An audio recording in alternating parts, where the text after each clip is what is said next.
It started at a time when even the cold corridors of the federal courthouse were silent.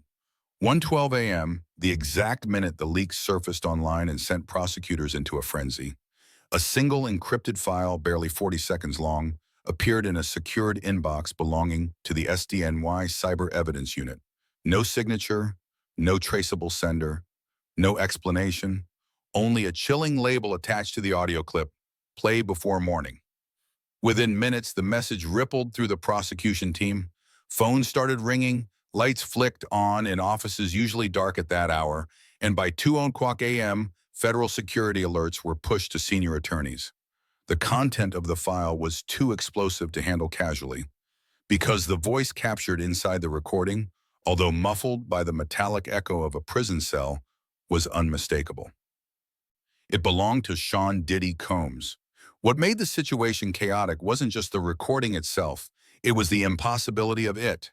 No inmate at Fort Dix should have access to any device capable of capturing audio, let alone distributing it with precision. If this recording exists, it means someone helped him. Someone on the inside, or someone very close to him, took a risk bold enough to defy federal monitoring systems. As dawn approached, SDNY prosecutors placed a call to Judge Aaron Subramanian's emergency chambers. They didn't wait for permission. They informed him directly. "Your Honor, we have a developing breach connected to the Combs case.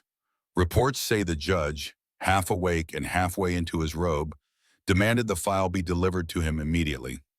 By 6 a.m., word had already leaked to the media. Helicopters circled above Fort Dix as marshals arranged Diddy's sudden transport, escorting him under high alert to Manhattan. Officers described the move as unplanned but necessary, coded language for something far more intense. The government feared the recording could signal a deeper security collapse. Outside the courthouse, reporters crowded barricades awaiting confirmation. Rumors tore through social media like wildfire. A secret tape, a confession, a coded threat, a betrayal from within. No one knew the specifics, but everyone sensed one truth. The case had shifted into dangerous territory. Inside the courtroom, as prosecutors prepared to reveal the source of the leak, one line echoed through the hall. "The audio is real, and the voice is his." The shock was immediate. A fracture in the atmosphere, so sharp that even seasoned attorneys paused. Whatever was captured inside that cell wasn't just evidence. It was a signal that the walls around Diddy were closing in faster than anyone predicted. The second part of this story opens with a kind of quiet that only exists inside a federal courthouse after sunset, an unsettling, heavy silence that feels like it's waiting for something to explode. That night, as the last few journalists packed up their equipment and the courtroom lights dimmed to a low amber glow, a sealed envelope slid across a table deep inside the prosecutor's office. It didn't come with a name, didn't come with a signature, and didn't explain how it found its way past multiple layers of federal security. All it carried was a single message stamped on the front: "Play immediately." Inside that envelope was a flash drive, scuffed, dented, clearly passed through too many hands before reaching the government. And on that drive was a single audio file, 6 minutes long, no title, just a timestamp. And that timestamp matched a night prosecutors had been trying to reconstruct for months. When they hit play, every person in that room froze, because the voice that came through wasn't just familiar, it was unmistakable. The slow, confident tone, the clipped commands, the anger masked behind fake calm. It was the same voice that had been haunting witness statements, the same voice survivors described but could never fully capture. Now it was finally there, in real sound waves, unfiltered, unedited, damning. One prosecutor whispered, almost to himself, that this recording could change everything. Another warned that the chain of custody was a nightmare waiting to happen. But all of that faded when the 6-minute mark hit and a second voice entered the conversation, trembling, pleading, barely audible. That moment sucked the air out of the room. It wasn't just evidence. It was wherefore preserved. It was panic captured. It was a tone that no one could fake. And then came the sentence that made one attorney drop her pen. The voice on the recording said something prosecutors had never heard in any previous file. something that directly contradicted months of sworn statements. It didn't just poke holes in the defense. It destroyed the umbrella under which the entire defense strategy was built. It wasn't just incriminating, it was strategic, intentional, and calculating in a way that made every person listening feel suddenly aware they were hearing something they were never meant to hear. By the end of the file, no one in that office spoke. The air felt radioactive. Because this wasn't just a recording. It was a confession without the word confession. It was a blueprint of control. And the fact that it came from inside the prison was a new nightmare altogether. How was this recorded? Who risked everything to capture it? How did it leave the facility? Who wanted it out? No one had those answers, but one thing was clear. Someone inside the system wanted the truth to surface, and they were willing to risk their life to make it happen. Within an hour, the file was encrypted, backed up, and hand-delivered to the lead prosecutor. And just before midnight, a decision was made. This would be presented in court. Not next week, not during cross-examination. Tomorrow morning. That choice sent shockwaves none of them could see coming yet. Because the moment this recording entered the court record, every previous testimony shifted in meaning. Every denial started looking like a strategy. Every contradiction began to look intentional. And every witness suddenly held more weight than before. Across the city, in his cell, Diddy had no idea what was coming. But several officers later testified that he seemed unusually unsettled that night, restless, pacing, waiting for something. It was as if he sensed the walls had shifted, even if he didn't yet know why. And in truth, the walls had shifted. Because evidence like this doesn't just change a trial. It changes its gravity. It pulls everything toward it. It rewrites the pace, the tone, the certainty. Prosecutors knew the courtroom would erupt. The defense would explode. Reporters would swarm. But none of that mattered. For the first time, they held something undeniable. Something raw, something the jury would feel more than analyze. The recording didn't just expose a moment. It exposed an entire pattern. And tomorrow, the world would hear it. The third part of this story begins at 8:42 a.m., when the courtroom was already overflowing long before the judge even stepped through the door. Every reporter, every legal analyst, every spectator seemed to sense something was coming, something heavy, something that would tilt the entire trial. Even the air felt different, thicker, as if the walls themselves were bracing for impact. The prosecutors entered with a calm that looked rehearsed, but the defense team noticed immediately that something was off. There was no stack of notes, no folders in their hands, just a single secure case, carried like it held a detonator. When the judge called the session to order, the lead prosecutor stood up with a deliberate slowness and requested permission to introduce new evidence under emergency grounds. That sentence alone made half the courtroom shift forward in their seats. Emergency grounds meant the evidence was explosive. Emergency grounds meant something unprecedented had dropped into their hands. The defense objected within seconds, raising their voices, claiming ambush tactics, claiming procedural violations. But the judge, who had seen more than enough games played over the past few months, told them to sit down. He said he would hear the prosecution out. And that was the moment when a kind of hush fell over the entire room. The prosecutor opened the case, removed a government-sealed envelope, and placed the flash drive on the evidence screen as if it were radioactive. The judge asked what exactly was on the device. The prosecutor answered with a single sentence, a recording taken from inside the Metropolitan Detention Center, containing statements relevant to the defendant's conduct. That triggered an instant eruption. Cameras flicked on, reporters scribbled wildly, and the defense nearly shouted over one another. Because a prison recording wasn't just unusual, it was extraordinary. It was the kind of evidence that could strip away months of narrative in minutes. The judge leaned forward, eyes narrowing, and demanded clarity. Who recorded it, how it surfaced, who authenticated it. The prosecutor explained the chain of custody with the kind of precision that left no cracks. Anonymous delivery, immediate forensic isolation, digital signature verification, timestamp confirmation, and a complete spectrographic analysis performed overnight. Everything matched, nothing appeared fabricated. The defense attempted to object again, But this time the judge overruled them before they could finish the sentence. Then came the moment that no one in that room, not even the prosecutors themselves, could fully prepare for. The speakers crackled to life and the recording began. At first, the jury leaned in slightly, the way people do when they're trying to understand something faint. But as the voice grew clearer, unmistakable, the entire room froze. Several jurors stiffened in their chairs. Two reporters stopped typing mid-sentence. Even the judge's expression shifted from neutral to unsettled concentration. Because hearing a voice described in testimonies is one thing. Hearing the tone, the aggression, the tension packed into every syllable, that was something else entirely. When the second voice entered, nervous, shaking, pleading, the courtroom changed. A ripple of discomfort moved through the gallery. One juror covered her mouth. Another leaned forward as if trying to confirm what his ears already knew. It wasn't just dialogue. It was fear caught in real time. And the moment the key sentence played, the one that directly contradicted months of defense arguments, every attorney on the defense bench went still. The line wasn't ambiguous. It wasn't vague. It was direct. It cut straight through their entire case theory, carving open a hole that no cross-examination could repair. By the time the recording ended, the courtroom wasn't just quiet, it was stunned. That silence felt like gravity dropping out from under everyone at once. The judge looked genuinely shaken. The defense looked cornered.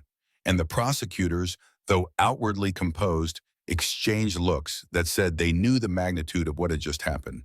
Then the judge cleared his throat and said something that would be replayed across every news network within the hour. This changes the trajectory of the trial. With those words, everything reset, everything realigned. The jury had heard something they could never unhear. The recording had become the new axis of the entire case, and the defense knew it, because their strategies, their narratives, their carefully structured denials, none of them accounted for this. None of them anticipated evidence so raw, so unfiltered, and so undeniably authentic. Outside the courthouse, a crowd gathered as alerts hit every major news outlet. Reporters rushed to broadcast the shockwave. Analysts speculated that the defense would need a complete overhaul. But inside the courtroom, as it recessed for a break, one truth settled over everyone present. The trial had just transformed from a complex legal battle into something closer to a reckoning. The fourth part of this story picks up in the tense 15 minutes following the court's recess, when the defense team huddled inside their private consultation room, looking like a unit that had just watched its entire strategy collapse in slow motion. No one raised their voice. No one slammed a folder. The silence inside that room felt sharper than any argument they could have made, because they all understood one thing. The recording wasn't just a problem. It was a breach big enough to sink them, no matter how aggressively they tried to patch it. Their lead attorney paced the room in tight, mechanical steps, flipping through pages he didn't even seem to be reading. Another lawyer tapped a pen so rapidly it echoed like a ticking clock. Someone else whispered that they should demand immediate suppression. Someone else insisted the file had to be fake, because the alternative, the idea that their client had said those words inside a monitored federal facility, was too catastrophic to process. But deep down, they all knew the recording didn't sound doctored. It sounded too natural, too layered, too emotionally real. Meanwhile, in the hallway, prosecutors stood in a small cluster, speaking quietly as federal agents formed a protective circle around them. Because the moment the audio had ended, they'd realized something alarming. The person who recorded this risked everything. And more importantly, that person was still unidentified. That uncertainty created a storm of questions. Was the whistleblower alive? Were they still inside the prison? Did anyone know they leaked it? And was more evidence coming? The prosecutors understood that the recording was likely the first crack in a much larger system. And if one part had broken open, others might follow. Back inside the courtroom, the gallery slowly refilled with buzzing energy. Analysts were whispering into phones, spectators were arguing about what they heard, and reporters were preparing for an eruption once the judge returned. The air had changed. Everyone could feel it. Even the jury, who tried to maintain a neutral expression, failed to hide the shock lingering behind their eyes.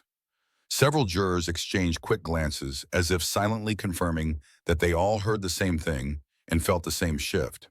When court reconvened, the defense moved instantly, launching into an aggressive attempt to bury the recording before it could take root in the jury's mind. They argued chain of custody violations, potential digital manipulation, coercion, entrapment, procedural misconduct, and even constitutional violations.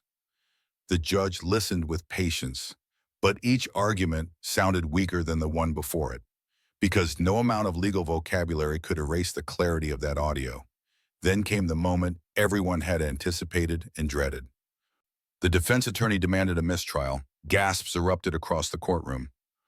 A mistrial request meant desperation. It meant the defense had no other way out. And worse, it meant they believed the evidence was so damaging that the only hope left was to burn everything down and start over. But the judge denied the request immediately. His explanation was simple, measured, and unshakable. The evidence had been authenticated. The chain of custody had been secured. The timestamp matched federal records, and the recording carried the unmistakable weight of truth. It wasn't an opinion. It wasn't speculation. It was a voice that the jury could identify, a tone they recognized from testimony, a moment that aligned with multiple timelines. The judge ruled that the recording would not only remain in evidence, it would be allowed to play again later if the prosecution requested it. That decision shattered whatever optimism the defense had left. From his seat, Diddy remained still, but his eyes carried a flicker of something not seen before during the trial, anxiety that slipped through the cracks of his composure. He looked at his attorneys, then at the judge, then briefly at the jury, as if trying to assess just how much damage had been done. But the truth was written across every face in the courtroom. You couldn't listen to that recording and walk away unchanged. The prosecution rose once more, prepared to continue, but before they could speak, the judge issued a statement that hit the room like a hammer. He announced that the court would open an internal inquiry into how such a recording was made, who created it, and how deeply the corruption inside the detention center reached. That announcement sent ripples across the gallery because it hinted at something even bigger. This recording might only be the first thread in a web far larger than the courtroom itself. Outside, crowds gathered as news alerts exploded across social media. Legal experts speculated that the defense was running out of time, options, and narratives. But inside the court, one truth stood above everything. The recording wasn't going away. The defense couldn't bury it, the judge wouldn't suppress it, and the jury couldn't forget it. No matter what happened next, the trial had entered a new era, one defined not by arguments or testimonies, but by a voice that refused to stay hidden. The fifth part of this story begins in the shadow corridors of the federal detention center, where whispers traveled faster than footsteps. While the courtroom was still reeling from the shock of the recording, a new player quietly emerged, someone whose presence would tip the scales even further. Prosecutors had been aware of rumors, hints dropped in confidential briefings, anonymous tips sent through encrypted channels, but until now, no one could confirm the identity of the source willing to come forward. That source was the hidden witness, a figure whose knowledge could unravel months of carefully constructed defense strategies. This witness was not a former associate or a legal insider. They were someone inside the prison, someone who had been observing the daily routines, overhearing conversations, and quietly documenting everything. Their name had never appeared in any legal documents. They had no public profile. But in the weeks leading up to the trial, this person had meticulously built a dossier, files, audio snippets, photographs, and notes that painted a picture far beyond what the jury had heard so far. And now the decision to step forward meant crossing a line that could endanger their freedom, their safety, and possibly even their life. Prosecutors, already riding the momentum from the exposed recording, prepared for the delicate task of introducing this witness. They coordinated security measures, verified the authenticity of the material provided, and rehearsed lines of questioning that would extract the maximum impact without compromising the witness. This wasn't a simple testimony. It was a strategic strike designed to dismantle layers of obfuscation, one carefully documented fact at a time. When the witness finally entered the courtroom, the atmosphere changed instantly. Observers who had grown accustomed to the tension of high-profile trials felt a different kind of energy, an intensity that came from knowing the story was about to take a turn no one had anticipated. The witness was unassuming at first glance, but their calm demeanor masked a resolute determination. Their testimony would not be influenced by public opinion, media scrutiny, or the looming presence of the defendant. Every detail, every word spoken, was calculated to pierce through the layers of deception that had protected the truth for so long. As the cross-examination began, the witness methodically recounted events that aligned perfectly with the recording, adding context and revealing the subtleties the audio alone could not convey. Every motion, every expression, every hesitation by Diddy and his legal team was scrutinized, and each response fed a narrative that the jury could no longer ignore. Prosecutors allowed the witness to unfold a timeline of clandestine interactions, secret communications, and procedural breaches that painted a picture of recklessness and calculated risk. The defense, sensing the danger, tried every tactic in the book. They questioned credibility, suggested motives for fabrication, and attempted to discredit the witness as an opportunist seeking leverage. But each attempt faltered under the weight of corroborated evidence. Documentation, prior statements, and supporting testimonies reinforced the witness's account, creating a chain reaction of doubt that eroded the defense's credibility. The courtroom, once a battlefield of arguments, had become a theater of revelations. Outside the court, media coverage exploded. The notion of a hidden insider coming forward captured headlines and dominated social feeds. Analysts dissected every angle, debated the witness's motives, and speculated about what further secrets might be revealed. Public opinion began to shift subtly, influenced not just by the facts presented, but by the undeniable courage of someone who risked everything to speak the truth. Inside, the jury was visibly affected. The witness's testimony provided a tangible connection between abstract legal arguments and the human reality of the case. Jurors exchanged looks, whispered under their breath, and took notes with renewed urgency. They weren't merely listening, they were witnessing a moment of historical significance unfold in real time. By the end of the day, the courtroom atmosphere had transformed. The momentum had shifted decisively to the prosecution. Diddy's defense team, once confident in their ability to contain damage, now faced an uphill battle, grappling with evidence that exposed vulnerabilities they had long denied. The hidden witness had done more than testify, they had reshaped the narrative, forcing the trial into uncharted territory. As the session adjourned, one thing was clear. The trial was no longer about isolated incidents or singular evidence. It was now a story of hidden truths revealed, of courage in the face of danger, and of a system grappling with the consequences of exposure. The witness's emergence marked the beginning of a new chapter, one in which the stakes were higher, the risk greater, and the courtroom tension almost unbearable. Every observer understood that nothing in the following days would be the same. The stage was set for a dramatic escalation. The defense would need more than strategy. They would need miracles. And the prosecution, buoyed by the hidden witness, was ready to push forward, layer by layer, until the full scope of the case could no longer be denied. In this moment, the hidden witness was not just a source of evidence. They were a catalyst, a spark that threatened to ignite the entire trial in ways no one could have predicted. The fourth wall of secrecy had been breached, and once broken, there was no going back. The sixth part of the saga begins in the quiet, tension-filled chambers of the jury room, a space usually reserved for deliberation but now transformed into a crucible of doubt, suspicion, and mounting pressure. After the dramatic testimony of the hidden witness, the jurors could not simply return to their routine. Each person carried the weight of new, unsettling information, and the recording, once shocking on its own, now had context that cut far deeper than anyone had anticipated. The evidence was no longer abstract. It had faces, dates, and motives. The jury wasn't just evaluating facts.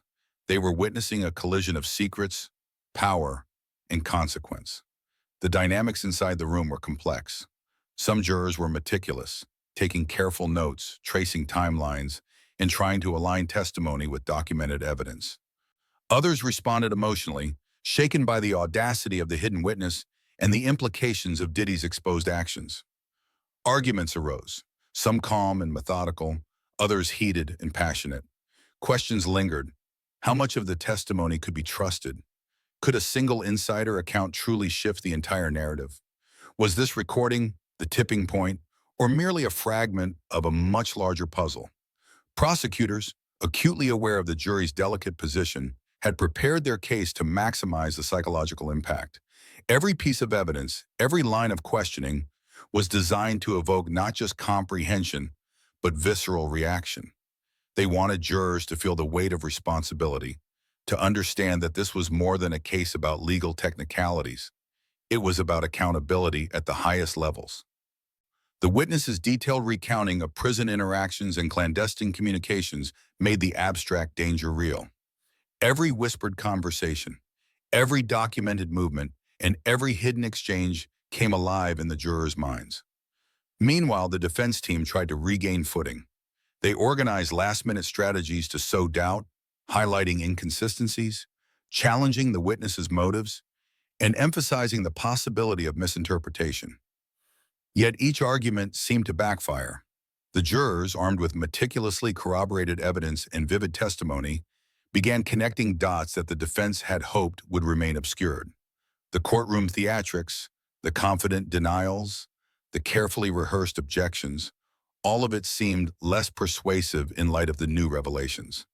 The recording itself had become a focal point. Played repeatedly in court, it revealed nuances previously missed. Pauses, intonations, background noises that suggested meetings and conversations outside the official timeline. Small details, once dismissed as irrelevant, now provided critical context. The jurors debated endlessly over what was implied, what was stated explicitly, and what might have been manipulated. Each segment of audio became a piece of a larger puzzle, and slowly the image forming was damning. Pressure mounted outside the courtroom as well. Media outlets picked up on juror reactions. Though identities were confidential, leaks and speculation fueled public debate. Analysts dissected the witness's testimony and the recording frame by frame, offering theories on what the implications could be for the trial, Diddy's career, and even the broader legal precedents at stake. Social media erupted and public sentiment began to sway, reflecting a collective fascination with both the evidence and the drama unfolding behind closed doors. Inside, the jury faced an almost unbearable tension. Private conversations revealed fractures. Some jurors leaned toward conviction, convinced by the layered evidence. Others hesitated, concerned about the weight of potential consequences and the accuracy of witness accounts. The deliberations were painstaking, with long pauses, heated discussions, and moments of introspective silence.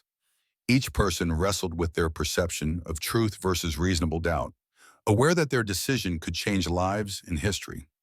The courtroom's atmosphere, once dominated by procedural rigidity, had been replaced by a charged sense of anticipation.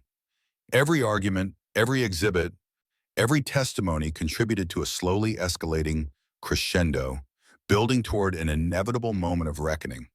The jurors' reactions, both subtle and overt, became a silent narrative of their own, revealing human psychology under extraordinary pressure. As the day drew to a close, the jury remained deeply divided, yet undeniably affected. No one could ignore the impact of the hidden witness or the depth of the evidence presented. Diddy's legal team, exhausted and desperate, began to consider extraordinary measures, knowing that the tide of opinion, both inside the jury room and outside in the court of public sentiment, was turning decisively against their client. In this part of the story, the focus shifts from revelations themselves to human response, the way evidence transforms understanding, fear, and moral judgment.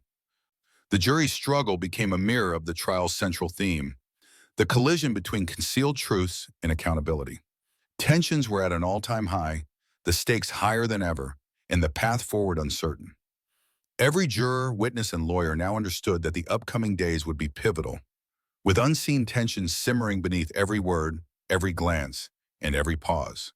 Part 6 set the stage for the ultimate confrontation, the final unraveling of secrets that had remained hidden for so long, and the verdict that would shake lives, careers, and public perception alike. The seventh and final part of this saga opens on the day the courtroom had been bracing for, verdict day. The tension in the air was almost tangible, a heavy weight pressing down on everyone present. From the outside, the courthouse looked ordinary, but inside, anticipation crackled like electricity. Every seat was filled. Reporters whispered into microphones, cameras adjusted for the perfect angle, and spectators leaned forward as if the walls themselves might whisper secrets. Diddy's legal team, visibly tense, exchanged brief glances, knowing that months of preparation, strategy, and appeals to emotion had all come down to this moment. The jury entered, each member carrying their burdens silently. Eyes met briefly across the courtroom, a shared recognition that a collective decision was about to become history. As the foreperson took the stand to read the verdict, a hush fell over the room. Even the most seasoned reporters leaned in, aware that this was more than a simple reading. It was the climax of a case that had gripped public attention, revealed hidden networks, and exposed vulnerabilities in an empire built on influence and perception. The foreperson's voice was steady at first, carefully enunciating each word, but the gravity of the moment made each syllable feel heavier. With every guilty or not guilty declaration, emotions shifted subtly yet powerfully. Shock, relief, disbelief, and vindication passed through the courtroom in waves. Diddy's associates exchanged tense whispers, and the artist himself sat motionless, face inscrutable, eyes fixed on the foreperson. His career, his freedom, and his legacy hung in balance, and the weight of months of secrecy and revelation now crystallized into a single outcome. Outside the courtroom, the world waited. News networks interrupted programming, social media erupted, and analysts dissected every nuance of the verdict. Public opinion, already swayed by months of coverage and leaked information, now exploded into full-blown speculation and commentary. Every angle of Diddy's empire, from business ventures to personal relationships, was scrutinized in light of the judgment rendered. The ripple effects were immediate and far-reaching, touching lives far beyond the courtroom walls. Inside, the courtroom's tension did not dissipate with the reading. Reactions were layered and complex. Family members held back tears, staff shifted nervously, and legal teams began strategizing the next steps. The verdict was not just a legal declaration. It was a societal statement, a moment of accountability that transcended the case itself. For some, it confirmed suspicions. For others, it shattered illusions. The implications were profound, impacting reputations, financial empires, and personal narratives in ways that no amount of preparation could have predicted. Diddy's response, calm yet measured, became a focal point. In a statement to the press, he expressed disbelief and hinted at appeals, signaling that the battle was not entirely over. His demeanor, carefully controlled, reflected a combination of resilience and defiance, a man navigating the collision of public perception and private reality. Analysts noted the subtle interplay between contrition and strategy, recognizing that every word would be dissected, every gesture interpreted, and every pause amplified in the court of public opinion. The prosecution, having watched the jury's reactions closely, now faced its own reckoning.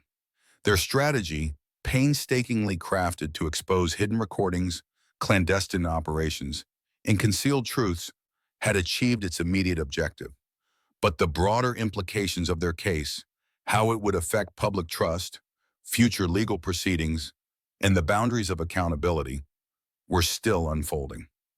Every lawyer, every investigator, every staffer understood that the verdict, while conclusive in legal terms, was only one chapter in a much larger story. For the jurors, the experience left an indelible mark.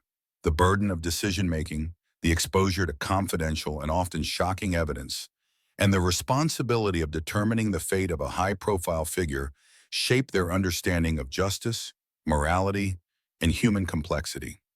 Many left quietly, contemplating the enormity of their role and the profound consequences of their deliberations. The psychological impact, subtle yet enduring, underscored the human dimension of the trial, a reminder that justice is administered not just through law, but through the careful judgment and conscience of those entrusted with it. The day closed with a mixture of closure and uncertainty. While the verdict provided legal resolution, it also sparked a wave of speculation, discussion, and debate that would continue for months. The fallout extended beyond the courtroom, impacting careers, reputations, and the cultural perception of power and accountability. Every news cycle, social media post, and public commentary carried the echoes of the trial, cementing its place in both legal history and popular consciousness. In this final installment, the story emphasizes the profound and lasting consequences of truth revealed, secrets exposed, and accountability demanded. The climax does not merely end with a verdict.